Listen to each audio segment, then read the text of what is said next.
పిచ్చుకలు పావురాలు అన్నీ వచ్చినాయమ్మా. పావురాలు ఇందాక వచ్చిపోయినాయమ్మా.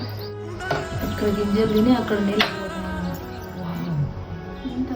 సాయంత్రం 5 అయ్యేసరికి పిచ్చుకలన్నీ ఇలా వచ్చాయి ఇక్కడికి.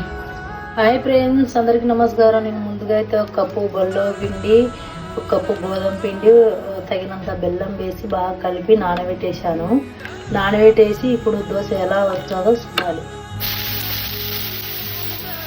బెల్లం పిండితో ఇవే దోశ పిండి పొద్దునకి వేసి దోశలు బాగా టేస్టీగా ఉంటాయి ఫ్రెండ్స్.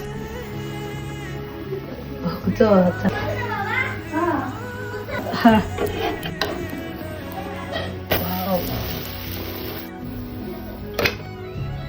బెల్లం పిండితో అప్పటికప్పుడు వేసుకునే దోశ, ఇది తీపి దోశ.